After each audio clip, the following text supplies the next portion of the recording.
meel kasta ay caalamka ka joogaan shacabweynaha reer Puntland waxa ay u dabaaldegayaan isla markaana ay soo dhaweynayaan una hambalyeynayaan madaxweynaha cusub ee dhawaan loo doortay maamulka Puntland Professor Cabdiweli Maxamed Cali Gaas. sidoo kale waxa ay sii sagootinayaan madaxweynihii hore ee Dr. Cabdiraxmaan Faroole. haddaba jaaliyada ku dhaqan wadanka Holland ayaa habeennimadii xalay ahayd waxa ay xaflad si qurux badan loo soo agaasimay ay ku qabteen magaalada Utrecht ee wadanka Holland. xafladan ayaa waxaa kasoo qayb galay haldoorka jaaliyada Puntland ay kamid yihiin culimo diin, waxgarad, aqoon-yahan, dhalinyaro, hooyooyin iyo weliba ururada qaybaheeda kala duwan. sidoo kale waxaa barbar socday dhanka madadaalada ay u qaabilsanaayeen fanaaniinta codka macaan ee da'da yar Waasaki Hanad iyo fanaanka Nasteex. waxaa ugu horeyntii halkaa ka hadlay isla markaana khadka teleefonka kaga qayb qaatay madaxweynaha Puntland Professor Cabdiweli Maxamed Cali Gaas, isagoo isla markaa u mahadceliyay jaaliyada Puntland iyo weliba guddigii soo qaban qaabiyay xafladan. sidoo kale madaxweynuhu waxa uu kula dardaarmay shacabweynihii Puntland in ay ka qayb qaataan isbedelka ka socda Puntland.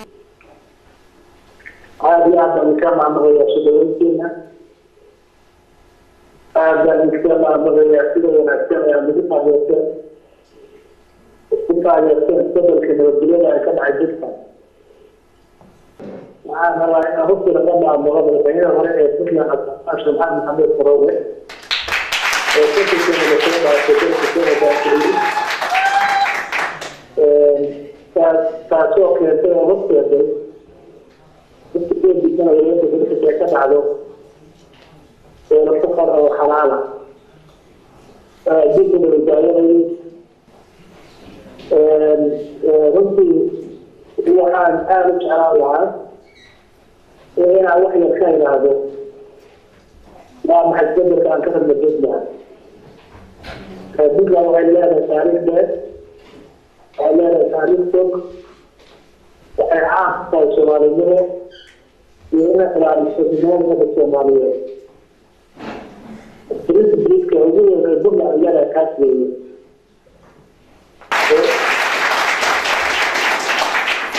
السلام عليكم ورحمة الله وبركاته. waxaynu haddaynu nahay dadkan degan dalkan Holland intii soo gaartay halkan caawa kulankeena luxurkiisa waa isu sheegnay horena waa u maqlay waxa uu yahay waxaynu isugu nimid inaynu hambalyayno soo dhaweyno madaxda cusub ee loo doortay dawladda Puntland oo ay kamid yihiin madaxweynaha ku-xigeenkiisa, ra'iisul baarlamaanka, ku-xigeenadiisa, xubnaha baarlamaanka ilaa hadda intaas dhisan.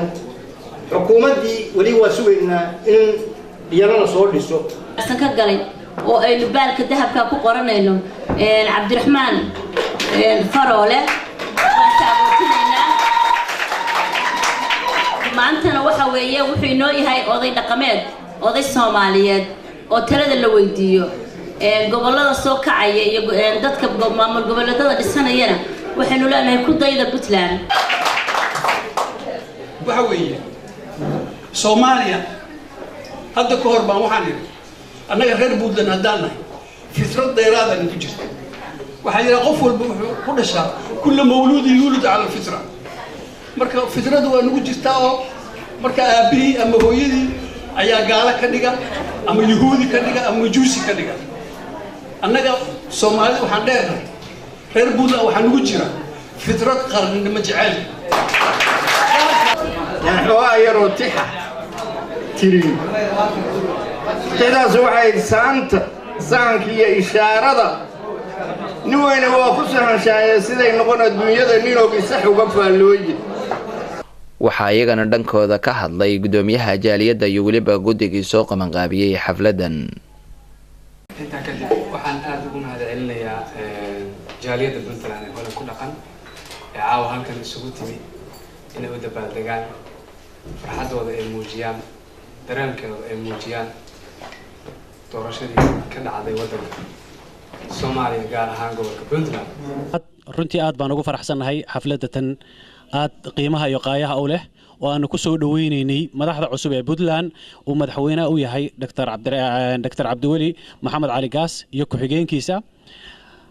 xafladan noo soo rogay caawa inaanu ku qabanno wadanka Holland haddaan nahay jaaliyada Puntland ee ku nool wadanka Netherland marka hore waxaan salaamayaa saxaafadda Soomaaliyeed ee ka soo qayb gashay caaway sida wanaagsan ay nagala soo qayb galeen iyo guud ahaanba dadka Soomaaliyeed ee xafladda nagala soo qayb galay gaar ahaan dadka reer Puntland waxaan faraynaa Dr.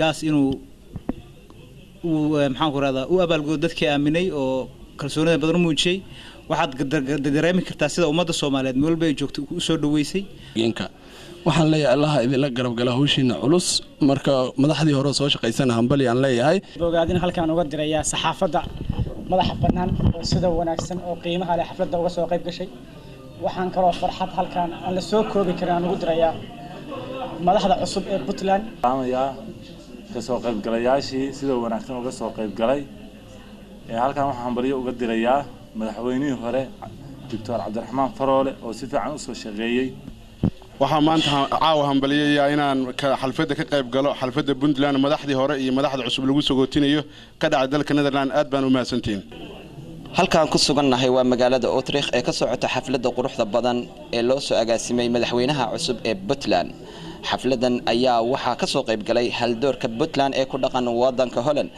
waa Sugle Siciid wararka Honkebel magaalada Utrecht wadanka Holland